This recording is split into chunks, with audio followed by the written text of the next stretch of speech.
Selamat pagi, Assalamualaikum warahmatullahi wabarakatuh. Waalaikumsalam warahmatullahi wabarakatuh. Adik-adik sekalian, Anda sekarang sudah semester 6, artinya sebetulnya Anda sudah harus mulai berpikir untuk segera selesai. Tugas akhirnya harus segera diselesaikan. Jika laporan PKL kemarin sudah selesai, maka tugas Anda sudah menjadi semakin ringan. Tinggal tugas akhirnya saja. Usahakan ujian sesegera mungkin supaya jika ada revisi nanti tidak kesusu-susu, ya, hasilnya bisa lebih maksimal. Itu. Dan pastikan setiap hari mengerjakan tugas akhirnya. Materi mata kuliah untuk semester 6 ini tinggal yang ringan-ringan saja. Tidak berat-berat, tidak ada coding. Ya, hanya terkait dengan manajemen. Nah, hari ini kita belajar tentang bisnis jasa informatika. Apa itu bisnis jasa informatika? Setidaknya kita flashback dulu lah. Anda kemarin sudah PKL di Solusindo, benar ya? Walaupun Anda shift tidak setiap hari, tapi setidaknya Anda mulai paham bisnis jasa informatika itu seperti apa. Bahwa kita bisa berproduksi itu ya. Kita bisa membuat aplikasi ya. Kita bisa membuat digital content ya. Kita bisa membuat konten kreatif ya. Kita bisa buat desain ya. Semuanya adalah produk jasa informatika. Semuanya produk itu. Jadi jasa informatika tidak hanya sekedar membuat program. Tapi ada desain, ada digital marketing, ada belum lagi yang terkait dengan jaringan, baik jaringan lokal maupun internasional network, ya, yang disebut internet. Belum lagi yang terkait dengan crime, dengan kriminal, cybercrime. Belum lagi terkait dengan security, dengan keamanan jaringan. Ya, belum lagi dengan pendidikannya atau konsultannya. Belum lagi terkait dengan hardware. Ya toh? Banyak sekali jasa informatika. Tapi apalah arti kita punya kemampuan untuk memproduksi jasa informatika,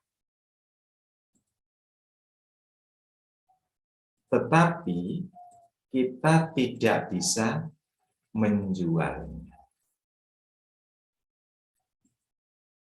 Jadi, apalah arti kita punya kemampuan memproduksi jasa informatika tadi, tapi kita tidak bisa menjualnya.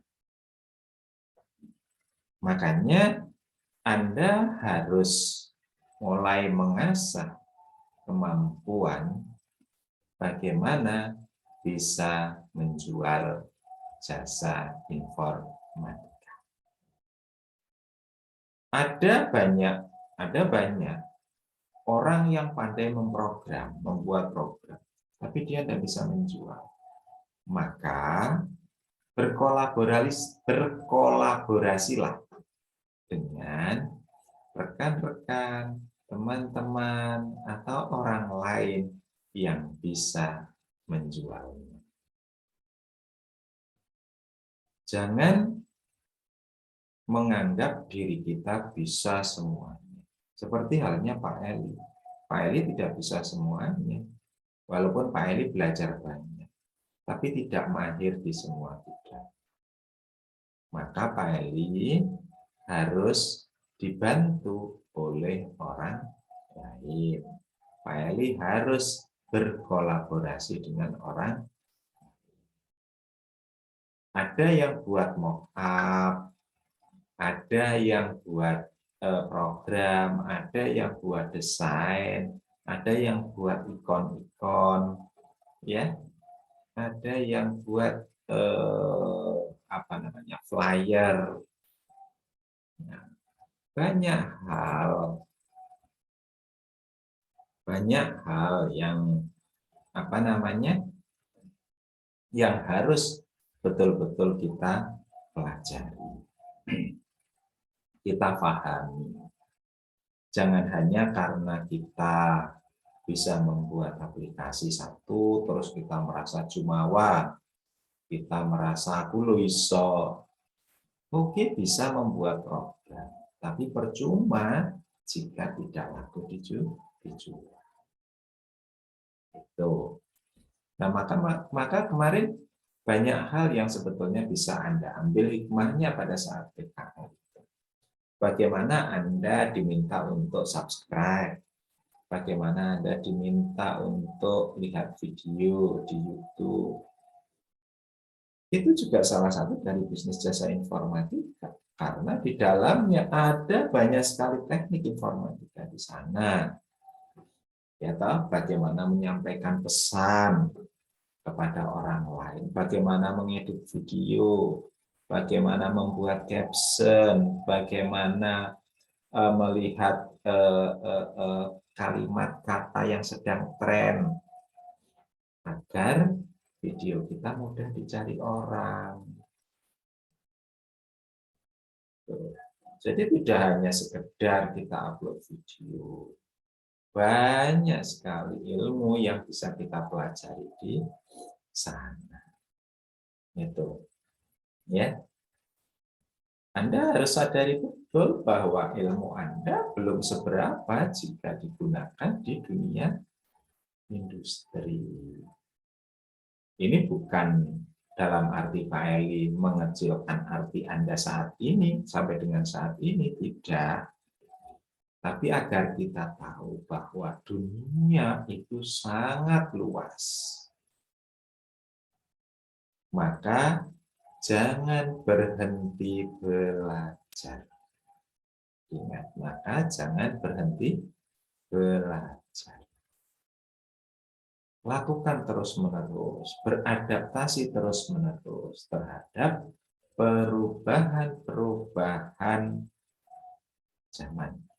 Yang utamanya sekarang dikendalikan oleh dunia digital. Ya toh? Anda bisa lihat orang selfie, fotonya laku, dapat miliaran rupiah. Sudah ada NFT. Ya toh? Ya bocah karo Pak Eli ya cakepan Pak Eli. Tapi masih lakuan sana. Iya kan? Masih lakuan sana. Gitu loh. Yang penting pede. Sekarang orang membeli aset dari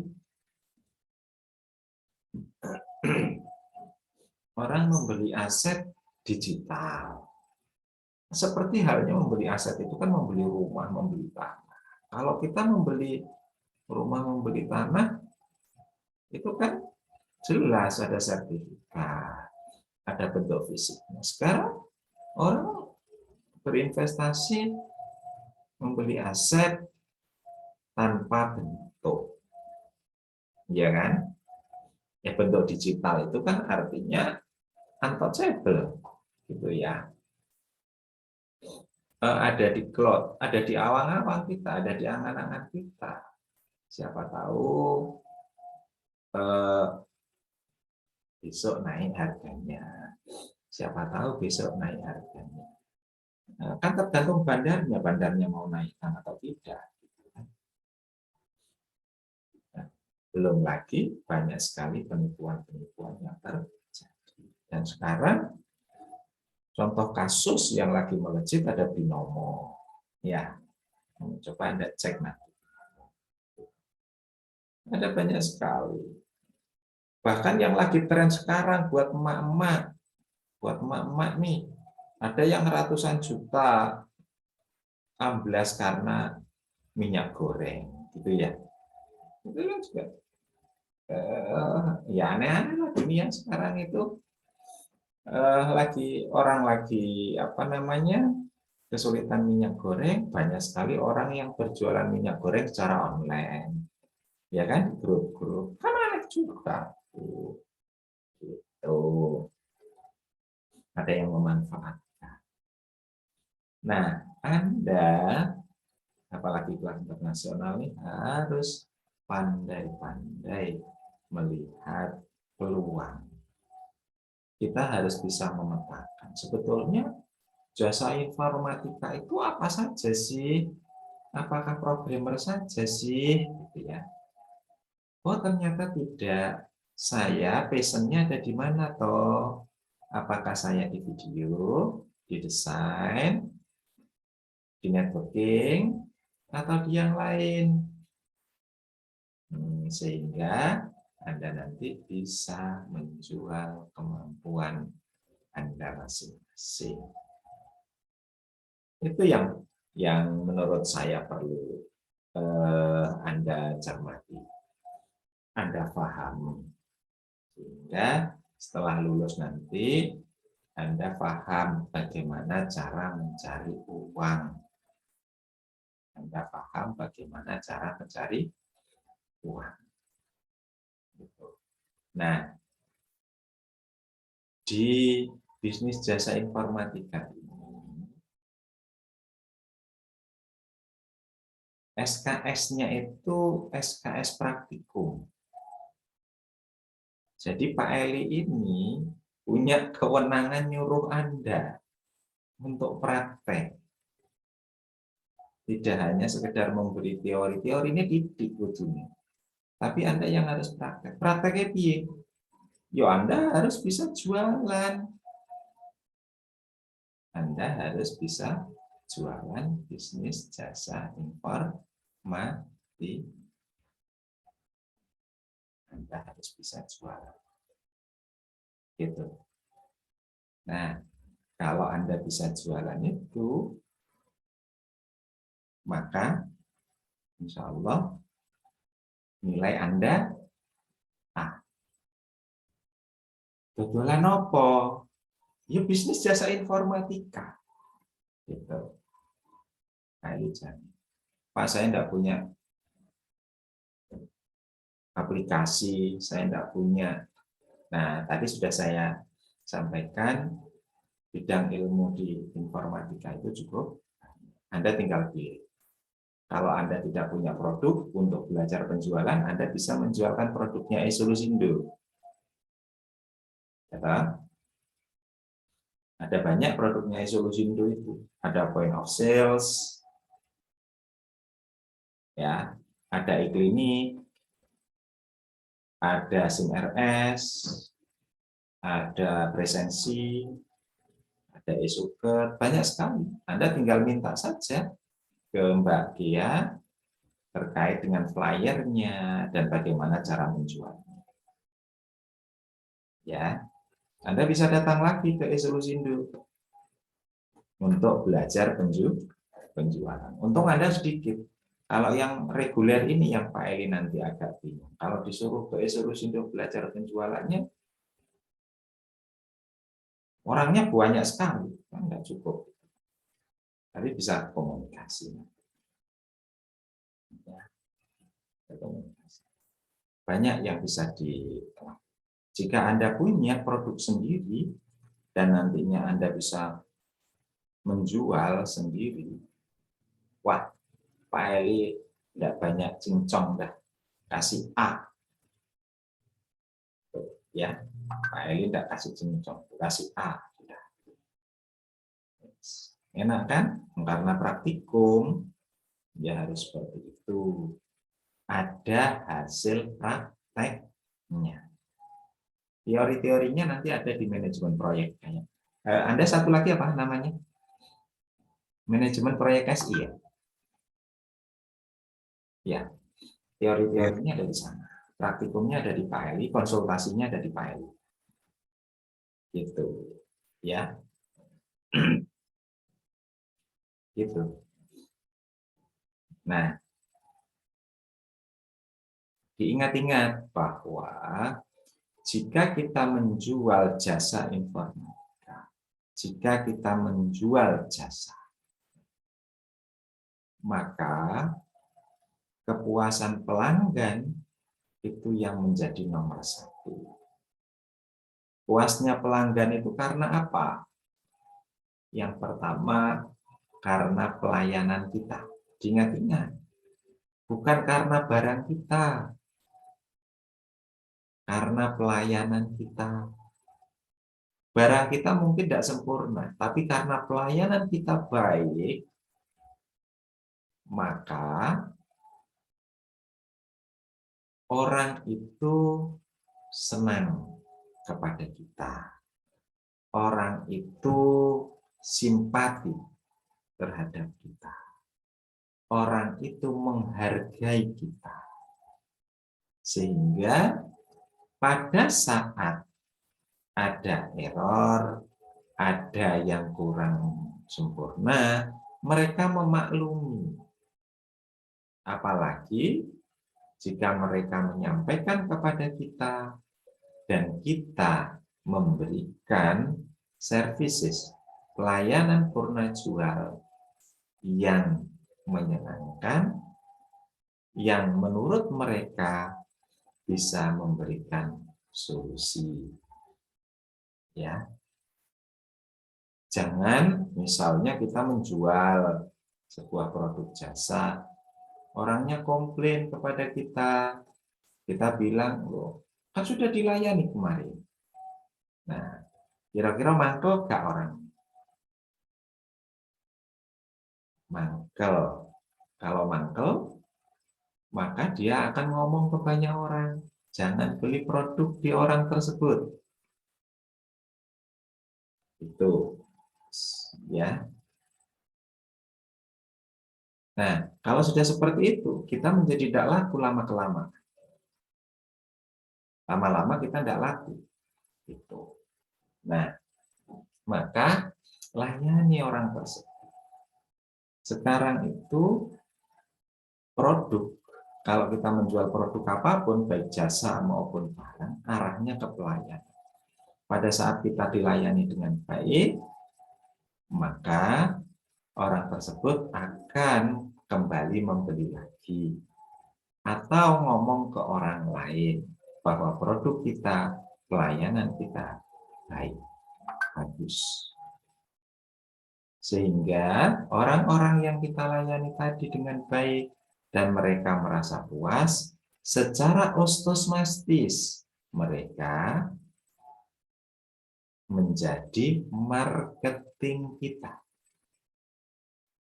Secara otomatis menjadi marketing kita tanpa harus kita bayar. Itu ya, enaknya begitu. Cuman pelaksanaannya ya sulit karena emosi kita kan tidak menentu. Ya enggak? Mari WA pacare gak dibalas ngamuk-ngamuk. Ada pelanggan dia mau pisah. Ya toh, kan repot. Lapar, kondisi lapar, mau makan. Ada klien komplain, ya kita makan sekalian itu kliennya kan. Repot juga begitu. Nah, maka di dalam proses menjual ini banyak sekali yang harus kita pelajari. Ya termasuk kita belajar tentang diri kita, tentang emosi kita. Kita harus belajar itu. Nah, kalau kita tidak bisa mengendalikan emosi kita, bagaimana? Ya, lagi lapar mau makan, ada orang komplain, bisa dimakan orang itu. Ya. Ini yang harus betul-betul kita sadari. Ya. Sama lah seperti halnya misalnya mungkin Anda pernah merasakan juga. Anda ngadep dosen, dosennya mungkin sedang ada lapar atau ada apa gitu ya. Anda baru datang aja sudah dimarahi. Gitu. Ya toh? Oh itu di kampus lain, di kampus sebelah. Kalau di Polij kan tidak ada itu. Ya, kalau di Polij semuanya ramah-ramah. Ya semuanya kayak Pak Eli lah. Gitu. Gitu. Ya. Nah, saya yakin pada saat Anda membeli sesuatu, saat dilayani tidak ramah, Anda pasti sedikit mantel. Kalau Pak Eli banyak mantelnya, tidak sedikit kalau dilayani tidak baik. Kalau Pak Eli mau beli sesuatu, karyawannya tidak ramah, Pak Eli tinggal. Pak Eli yang punya duit ngapain? Itu. Ya, makanya Pak Eli dalam melayani klien selalu berusaha untuk selalu ramah. Ini modal agar kita laku berjualan. Itu, ya, aku berjualan. Oh no, ceritanya. Ya, oke, sampai di sini ada yang mau ditanyakan.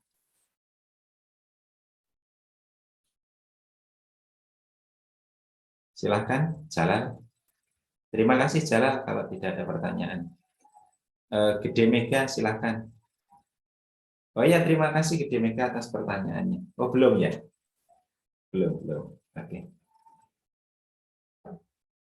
Ya, silahkan kalau ada yang mau bertanya.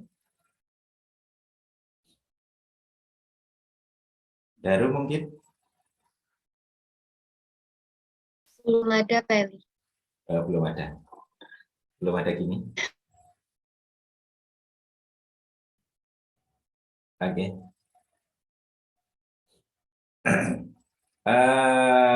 Parah. Belum ada Pak Eli.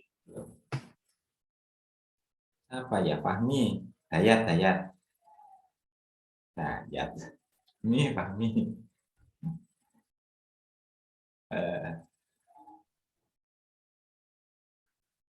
Gak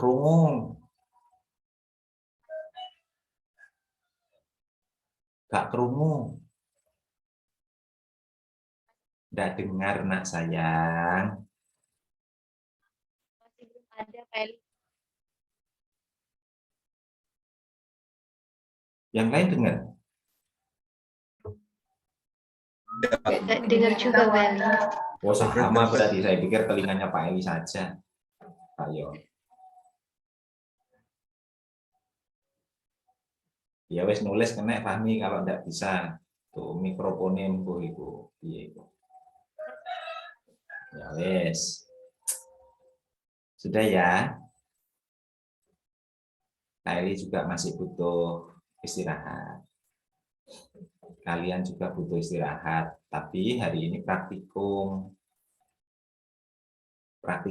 Kalau Pak Eli nungguin terus, kalian enggak praktikum. Ini kan praktikum bisnis jasa informatika, ya toh? Nah, maka tugas Anda adalah yang pertama. Ada 2 tugas dan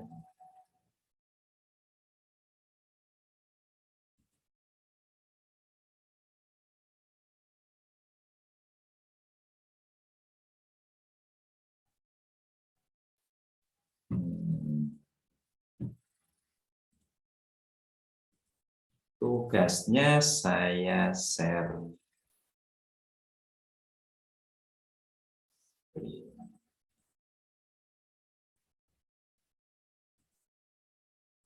Kelihatan? Kelihatan Pak. Apa? Apa yang Anda lihat? JTI Channel YouTube. Channel YouTube, Pak. Oke, Pak Eli kok seneng menang YouTube yo. Betul. Untuk saat ini yang pertama, yang ini untuk membuka wawasan kita saja dulu, bahwa bisnis jasa informatika itu banyak sekali. Membuat aplikasi, ya, itu jelas.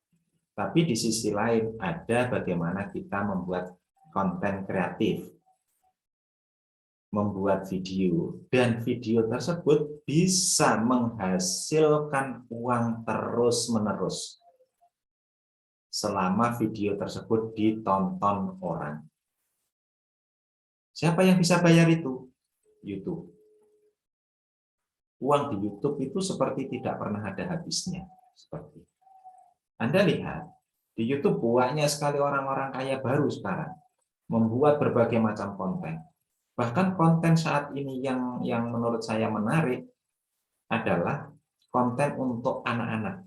Konten untuk anak-anak. Untuk anak-anak balita. Itu sangat menarik juga. Sangat menarik juga. Subscribernya banyak untuk konten-konten seperti itu. Bahkan keluarga-keluarga sekarang yang punya anak-anak kecil membuat konten untuk YouTube. Berapa uang yang bisa mereka dapatkan setiap bulan? Banyak sekali. Banyak sekali. Dan itu bisa menjadi sambilan. Bisa menjadi utama, bisa menjadi sambilan. Utama itu kan satu. Ya toh? Sambilan itu berarti 9, ya. Jadi 9 kali lipat pendapatannya. Gitu. Bisa menjadi sambilan. Dan saya ingin Anda bisa memahami ini. Siapa tahu ini nanti juga bisa menjadi ladang pendapatan Anda. Gitu ya, ladang pendapatan Anda nantinya. Selain pekerjaan utama Anda nanti. Itu. Ya. Nah, yang harus Anda lakukan adalah Anda cari channel JT Innova, itu punyanya Teva JTI, channelnya Teva JTI, masih baru dibuat, memang sengaja, harusnya sudah lama dipromosikan, tapi tidak saya promosikan, karena memang saya gunakan untuk eksperimen di bisnis jasa informatika.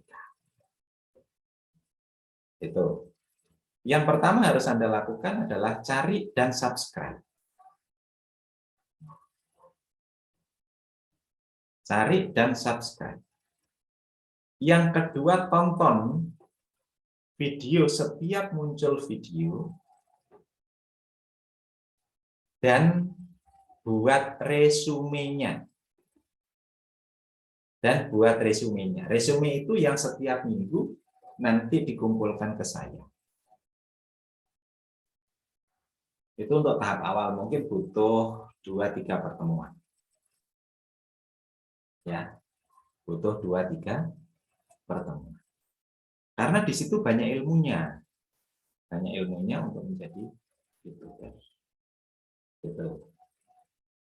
Selain itu, Anda paham tentang bisnis jasa informatika. Saya baru upload 2, yang rencananya mungkin ada 5 atau 6 video. Anda hari ini nonton video. Oke ya. Ingat, subscribe dan tonton review. Jadi ada 2. Tonton dan membuat review, resume. Ya, review. Di-review video tersebut apa hasilnya.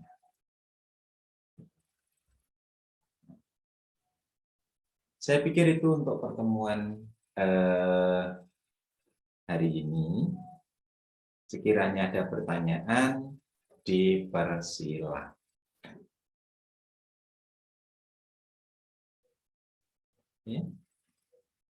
Ya, silakan.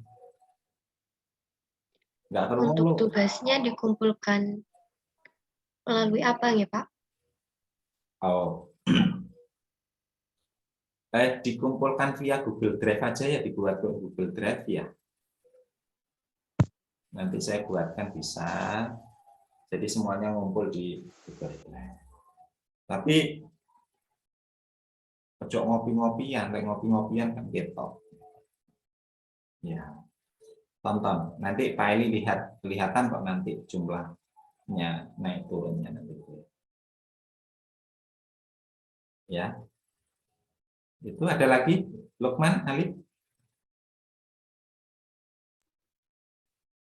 Berarti untuk saat ini praktikumnya meresum dua ya Pak, dua video.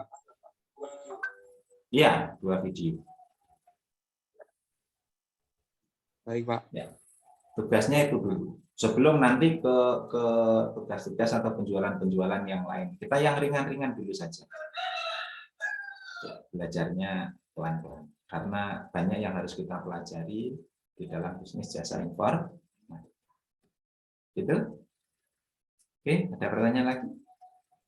Untuk rangkumannya itu ada minimal halaman, Pak, atau lembar? Minimal halaman. Kalau dikasih minimal, Anda mengada-ngada. Kalau tidak dikasih minimal, Anda rangkumannya paling setengah halaman. Sehingga lebih baik Pak Eli bebaskan saja. Anda mau rangkum seperti apa?